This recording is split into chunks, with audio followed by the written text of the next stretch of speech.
எங்கப்பா போறோம்? அது வந்து உங்களுக்கு சர்ப்ரைஸ்மா. நீங்க தானே சொன்னீங்க இப்போலாம் ஃபங்க்ஷன்லாம் எதுவுமே கூட ஒழுங்கா செலிப்ரேட் பண்ணல அப்படின்னு சொன்னீங்க. அதனால வந்து இந்த வருஷம் ஒரு பெரிய ஃபங்க்ஷன் வரப்போகுது. நம்ம வருஷம் வருஷம் கொண்டாடுறது தான். ஆனால் இந்த வாட்டி வந்து நம்ம அதை கொஞ்சம் டிஃப்ரெண்ட்டாக பெருசாக செலிப்ரேட் பண்ண போகிறோம். கடை வந்திருக்காரு ஃப்ரெண்டு இவரு.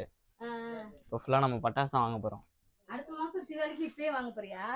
ஆமாம், ஏன்னா இப்போலாம் பட்டாசே கிடைக்கிறது இல்லைல்ல ஸ்டாக்கு. உங்களுக்கு என்னென்ன வேணுமோ அவர் சொல்லுவார். உங்களுக்கு எதெல்லாம் வேணுமோ வாங்கிக்கோங்க. இது ஃபுல்லாக சில்ட்ரன்ஸ் ஐட்டம்ஸ் ஃபுல்லாக. ம். இந்த அணுகுண்டு ப்ரோ அங்கே டின்னெல்லாம் வச்சுருக்கீங்க. பிஸ்கெட் சாக்லேட்டும் வைக்கிறீங்களா? இல்லை ப்ரோ, இது ஒரு சவர் தான் ப்ரோ. நான் அப்படி ஓப்பன் பண்ணால் உள்ள சவர் இருக்கும் ப்ரோ. இது ஒரு டிஃப்ரெண்டான ஃபங்க்ஷன் ப்ரோ. ஓ, ஷவர்னா இதுக்குள்ளேயே உட்காந்து குளிக்கலாமா? காத்தாடி ஒன்று போடுறியா? காத்தாடி போடுறது அப்புறம் போகும்போது விட்டுக்கலாம், காத்தாடிலாம். மறக்காம அந்த சப்ஸ்கிரைப் பட்டன் மட்டும் அழுத்தி விட்டுருங்க.